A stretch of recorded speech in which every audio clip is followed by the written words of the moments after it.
Next, I'd like to call on Comrade Joy Pritchard Sheridan and Comrade Julie Clark for a presentation. And while there's... Before we get started, I'd like to point out the two posters that are on the east wall. The two large posters, they were actually given to us to put up today from the Austin Elementary School. Winnie Ferguson's class has made these two posters and asked us to put them up, and I think they've done a really nice job, and we were pleased to do that. This evening we've been asked to give you a presentation or some information or a glimpse of the trip that we took to Holland this year, Julie and I. And it's a very hard thing to put into words this particular experience, and it was already alluded to once this evening about how the Dutch people feel about Canadians because of the great involvement that the Canadians had in the liberation of Holland. Well, to have gone to Holland for the 55th anniversary and to participate in the celebrations, thanking the Canadian veterans for their participation and for liberating their country was truly a phenomenal experience, and one that we're going to try and share with you this evening in the best way that we know how. I'm not a very technological literate person, so I enlisted the expertise of Jerry Delorme. And also Jerry is very interested in the history of the war, and what I've asked him to do, and he's going to start our presentation off with, is just a brief overview of the past, and then we're going to go towards the future. So we hope that you'll enjoy it, and that it won't take too much more time out of your busy evenings. I'll speak up. Okay. First, I'd like to apologize for any errors or omissions that I make. Tell that I wasn't there. I'm way too young, and I'm just a scholar of your historic deeds. And I'd like to start tonight by dedicating this presentation to the men and women that gave their lives to the greatest human tragedy in the 20th century. Next slide, please, Joy. 45 million of our fellow humans died in the tragedy that was World War II, and they were killed and murdered in a horrendous tragedy. Next slide, please. I'd like to take you back into time to 1944. It's the 5th year of the war in Europe. Our year begins on the Eastern Front, where the Soviet winter and spring offensives have reduced the German army to an absolute oblivion. On June 6, 1944, the Western Allies launched Operation Overlord, the largest amphibious invasion of all time. D-Day was an absolutely humongous operation, and it got them into the battle in France. In the air, the airmen are absolutely pounding German cities into the ground. You can see the tremendous carnage and tremendous wreckage of the German cities. But even so, the German war machine is producing more tanks, more guns, more ammunition, and more soldiers than ever before. They're also producing the new wonder weapons, such as this new Tiger II. General Montgomery in the top left there had long been a student of German warfare. In the beginning of the war, he admired German air operations quite a bit. He had his own operation that he wished to conduct called Operation Market Garden. Operation Market Garden was an operation which consisted of 3 airborne divisions being dropped on 5 bridges which spanned crucial rivers. There was also a ground component of this operation called Garden, where an armoured group called British 30 Corps would drive from the south and meet up with these bridgeheads. Allied intelligence was pretty optimistic. They were pretty confident that there would be not very much fighting and it would be a relatively easy operation. That's what intelligence had told them. Now, you can imagine the amount of logistics that are required, and this film in the bottom right just shows some of the preparation of these courageous men before they went into action, supplying everything that they needed to fight on the ground and wait till British 30 Corps rendezvoused with them. You can tell in the top there, in the northwest of Arnhem, that's where the Canadian boys dropped in. September 17th, 1944, the largest airborne operation of all time takes place, Operation Market. Unfortunately for Allied intelligence, they didn't realize that they had walked into one of the big hornets' nests. 10th SS, 9th SS, Dutch SS, 9th Panzer, 15th Panzer Grenadier, 107th Panzer were all there. Things quickly got bad. Under expert German leadership, they quickly recovered from the initial onslaught of the Allied paratroopers. Also in the South, British 30 Corps, the armoured group, found out that the soil on either side of the road which they were driving up on was too soft. The Allies relied increasingly on air support to bring everything in. Unfortunately, as the Germans became increasingly organized, this became increasingly difficult. You can see, and history has remembered, unfortunately, those courageous men that went there. History has remembered the operation as a debacle, and unfortunately, so many of them paid for Montgomery's arrogance and blood. In the fall, later that fall, Operation Veritable was launched, and Operation Veritable lasted from the fall to the early spring, and the Canadians held the left flank for the British Army, and we drove into the Low Countries. Again, they were misinformed. They were told that the Germans would leave their positions quite readily. Unfortunately for our Canadian boys, that didn't happen. 7,500 of my fellow Canadians never returned from that battle, and if you travel there today like I have, you'll know that they remember our sacrifice and the sacrifice of the veterans, and they would not forget what we did for them.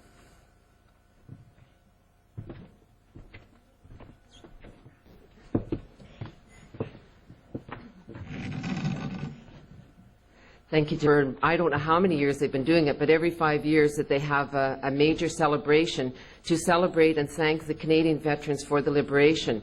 I understand that they had quite a do-in for the 40th, the 45th, the 50th, and now the 55th. And Julie and I were very pleased to be able to go on this tour and to participate in it.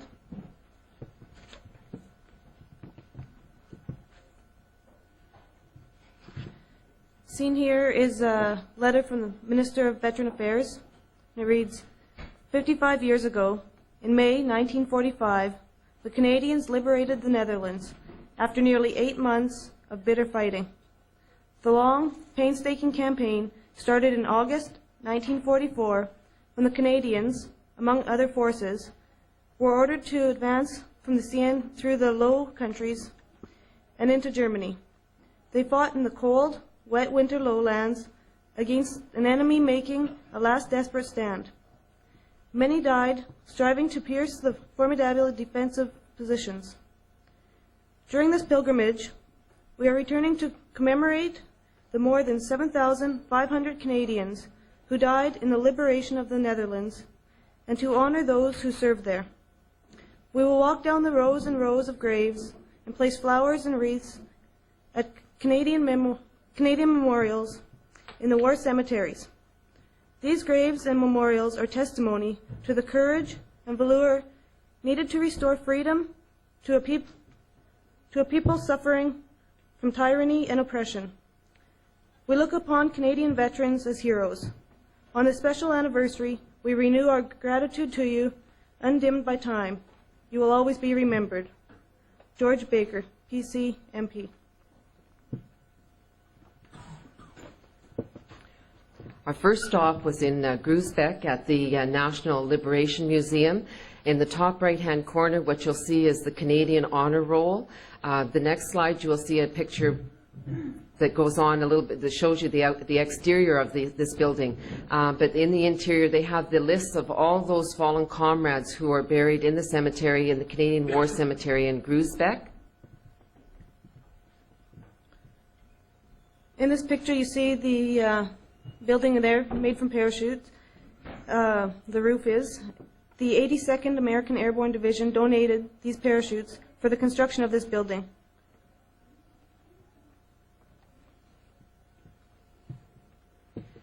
During the war, commodities were very scarce. So here you see a picture of a bride who's used one of those parachutes to make a dress. Oh, to have the pure silk today.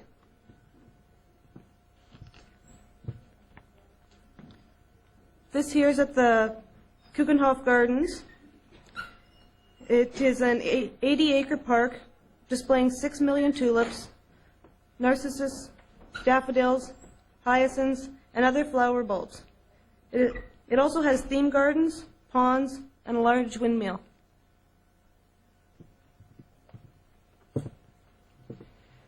This is the mayor of Groesbeek, or the burgomaster, and he's making a presentation to the, actually it was to the veterans who were in attendance in that particular area.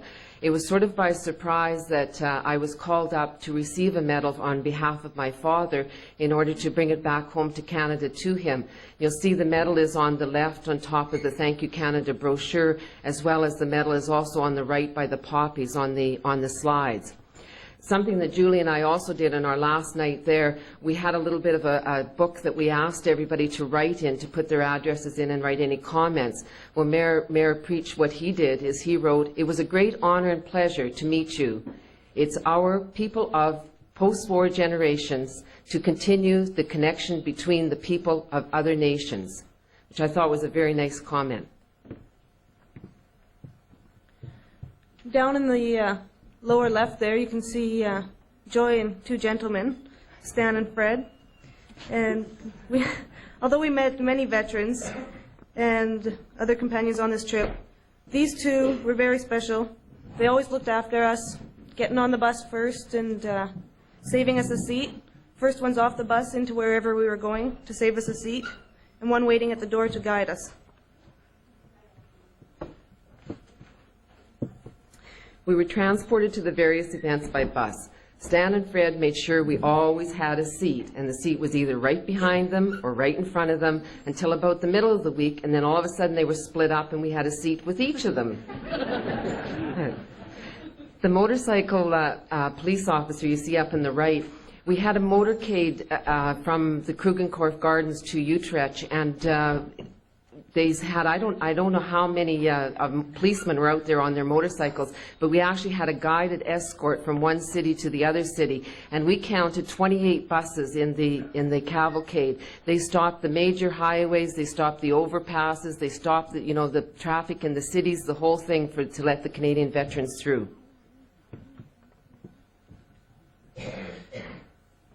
This here is at where we went to Utrecht after the gardens for the celebration.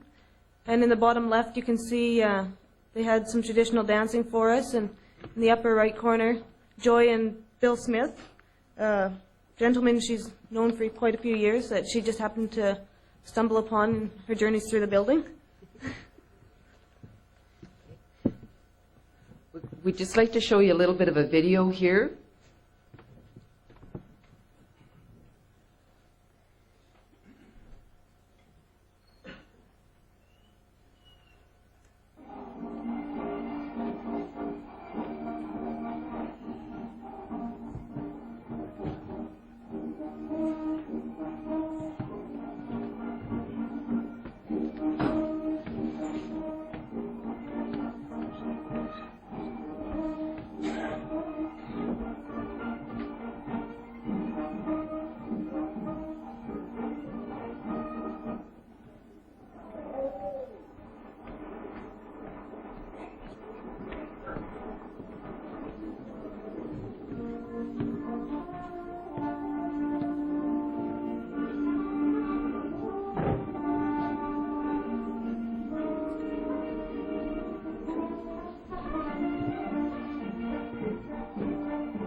We're only giving you a flavor of the videos. If you want to see the videos in entirety, tune in to your local access channel this week.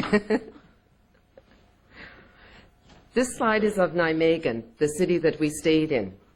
After the liberation on September 20th, 1944, Nijmegen was not yet free. For 7 months, the town was a frontline town. Thousands of people, both military and civilian, were killed in this period. On February the 8th, 1945, Operation Veritable started from the Nijmegen area. Its goal was the Western Rhine Bank. This action of the Canadian and British forces heralded the final phase of the war. Although less famous, Operation Veritable was a more massive undertaking than Operation Market Garden. 16,000 Canadian, American, and British lives were lost before its object was achieved.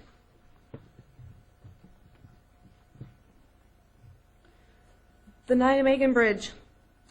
This is the famous Nijmegen Bridge, which, seen in the movie A Bridge Too Far, was made.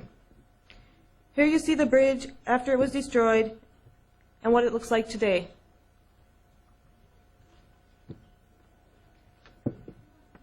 This is another of our veterans that was on our trip, who's very close to us. He's from Saskatchewan, and this is on a tour of the town hall in Nijmegen. We went to the town hall prior to going out to view the battlefields. The Holton War Cemetery. On May 3, 2000, an official ceremony was held at Holton War Cemetery to reinforce the fact that the hundreds of thousands of young men of the World War II years have not been forgotten, but still live on in the hearts of the Dutch people, as well as in us, Canadians. The Holton Canadian War Cemetery holds 1,355 graves of young Canadian soldiers who never made the trip home. Holton. Although today's Dutch youth have no personal recollection of the war, they have been taught the purpose of the monuments to stand as a reminder of those people who contributed to their freedom. The youth are also taught to look at the past, remembering to keep an eye to the future, lest the thousands of young men that rest in Dutch soil did not die in vain. During the service at the Holton Cemetery, a helicopter dropped millions of poppies overhead. This was quite fascinating because as the poppies fell down on the grave sites, the children that were in attendance at the ceremony scattered about collecting the poppies and then went about finding Canadian veterans to give them to. The Canadian War Cemetery of Groesbeck is approximately 3 miles from the town. By far, the greater number of soldiers buried in this cemetery were Canadians, and many of them lost their lives in the Battle of Rhineland, when the 2nd and 3rd Canadian Infantry Divisions and the 4th Canadian Armoured Division took part in the drive southwards from Nijmegen to clear the territory between the Maas and the Rhine in February and March of 1945. Others buried here died earlier or later in the southern part of Holland and in the Rhineland. Each year, the citizens of Groesbeck participate in a silent march, the 3 miles from the town hall in Groesbeck out to the cemetery, where there's a total of 2,589 burial sites. And I can tell you and attest that it's a very, very long walk, but when you have an 82-year-old veteran striding along beside you and not huffing and puffing as much as you are, you can go the distance.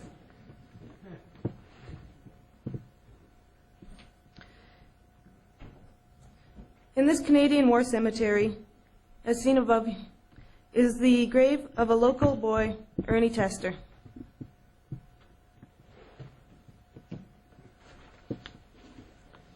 Also at rest is Ed Houston, who came from the McGregor area.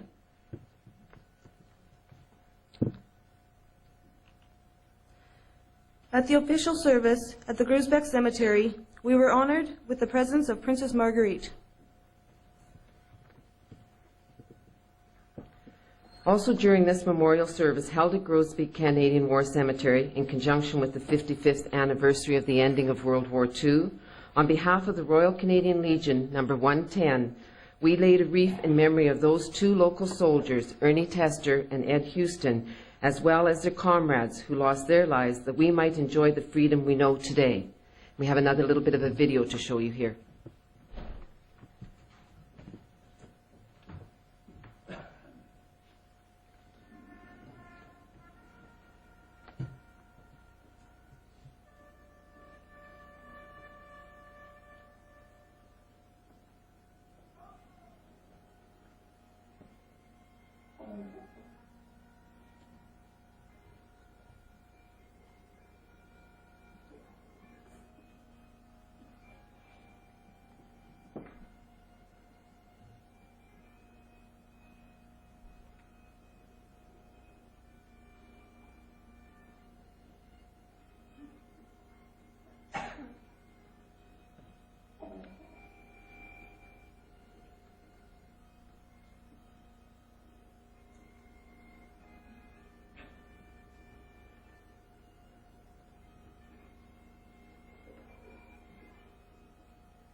55 years ago, the streets of Apeldoorn were filled with the voices of liberation. The joyful population of the Netherlands spilled into the streets, embracing the Canadian soldiers, cheering and dancing in the street. Church bells pealed, and everywhere fluttered flags. This also was the scene 55 years later when we marched alongside the Canadian World War II veterans in the Thank You Canada celebration. Thousands turned out then and again. Now for the great victory parade. The streets of Apeldoorn were swamped with Dutch people cheering and embracing the Canadian veterans and again waving their flags. The one thing of interest that we found at the end of the parade, waiting along the, right at the very end before as the people came off the parade route, where I would guess, and I'm not too sure, but maybe 12 to 15 different individuals standing there with pictures and saying, do you know this person? Or they would have a name up and say, do you know this name? And one of the veterans that we were with said, if you recognize anybody, you don't know them. What the people were standing there for is, as I'm sure we're all aware, is that one of the other outcomes of the war was that there were children born of, I'm sure, 1 or 2 Canadian soldiers, not many, but maybe 1 or 2. And anyways, what these people are doing is they're actually looking for their fathers and wanting to be reunited. The Association for the Liberation of Children apparently does an awful lot of work in reconnecting people either that were just friends or people that veterans were billeted with and they lost contact and want to, get contact again. And it's kind of an exciting thing. They even have a television program in Holland where what they do, it's a show where they actually make contact with the person in Canada and then they either bring them there and they're on the show, or sometimes it was by telephone. And we had the privilege of actually watching the program a couple of times. The English part we could understand, of course the Dutch we didn't. The Canadian Club. Post celebrations after the march down the parade route. We have a little video that we'd like to show you now as well.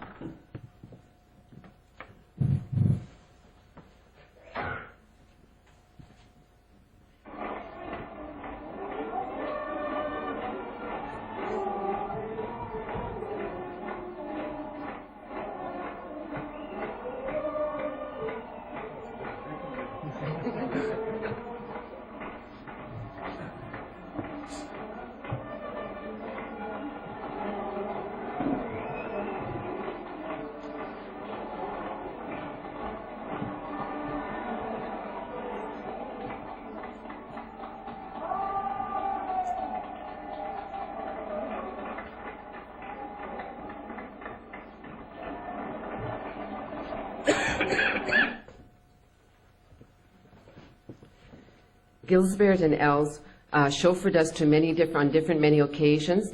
They didn't billet a veteran in their home, but instead he acted as a chauffeur, driving people here, there, and everywhere. And one day when we were coming back from the Groesbeck Cemetery, as Julie can attest, I'm not as young as she is, and I had to keep stopping along the way. They came along and gave us a ride, and I think she was glad because she thought we were never going to get the end of the 3 miles. Anyways, they wrote in our book, having met a lot of veterans before, I like this period the most, meeting the Canadian vets. Now they gave us our freedom.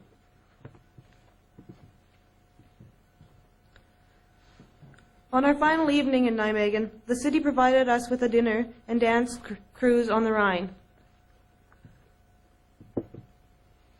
In the top left-hand corner are Anna and Rita. They were the 2 ladies from the mayor's office in Groesbeck who were sort of our tour guides, I guess if you wanted to call them that, or the organizers of our particular bus group. In the bottom, what you'll see, where you see Julie and I with a lovely lady in between us, I'm not even too sure what her real name is, but her nickname is Puck, and that's what we got to know her by. But we called her Puck, our liberator. And the reason why we felt that she was our liberator was because we happened to be in a bed and breakfast from hell in Nijmegen. And we had several stories to tell them every morning on the bus about our bed and breakfast. In fact, one morning when we got on the bus, that we had one of the veterans was a priest, and he also was a signaler when he was in the Army. And we thought he slept a lot on the bus because he always had his head back and his eyes closed and his mouth open, and we thought he was sleeping and wasn't listening to the stories we were telling. But this one morning we got on the bus and he says, "You know, I sure enjoyed that story you told us last night, girls. What adventure do you have for us today?" The other picture we have is Kenny, who's a maritiner, and him and his wife were quite characters, and we really enjoyed their time and being with them as well on the tour. Every year, individuals or groups of veterans and family return to the Netherlands to commemorate fallen comrade, visit former billets or those who sheltered them, to walk down rows of graves and place flowers and remember. This year marked the 55th anniversary of the end of World War II, and the Thank You Canada and Welcome Again veterans hosted the celebrations for Canadian veterans and their families that you have just seen a glimpse of. It was an honor and a privilege to be a part of these celebrations. That brings us to an end to our presentation this evening. Before we go, I'd just like to make a couple of thank yous, and one of them is to Jerry for putting this together for us. I really appreciate that, and I think he's done a fantastic job.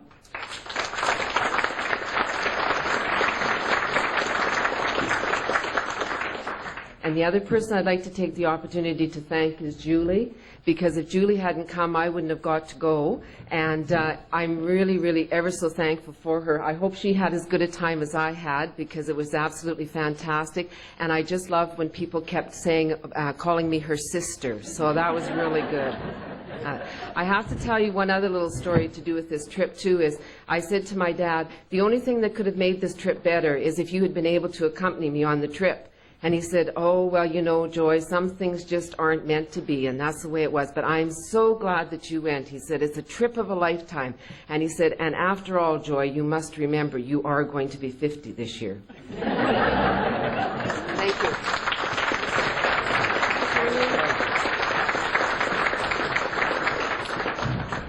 Much for that presentation.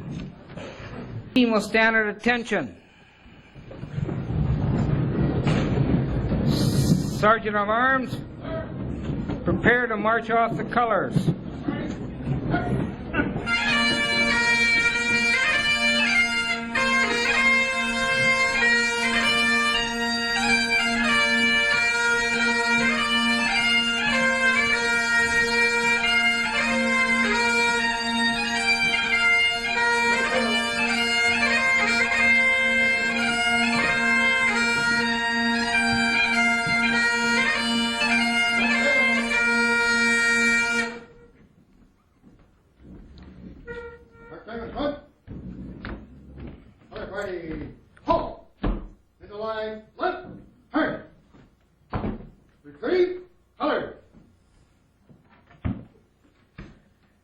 The business of this meeting being concluded, let us, as we part, remember our duty to our branch, our comrades, our country, and our sovereign.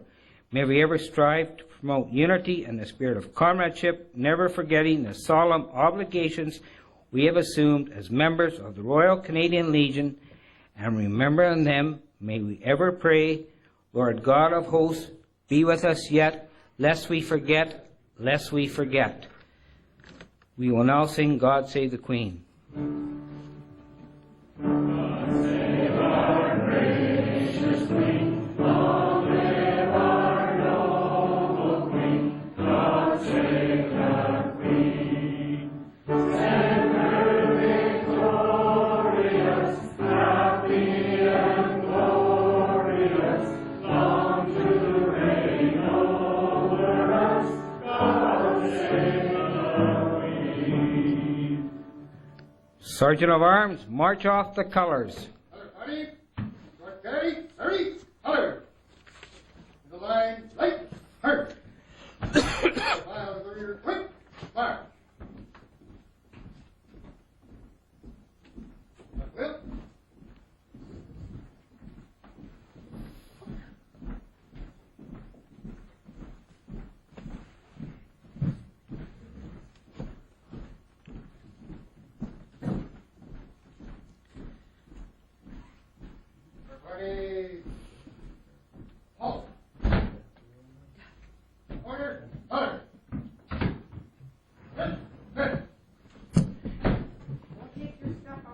Thank you, everyone, and we'll see you in the clubroom for an evening of dancing and fun.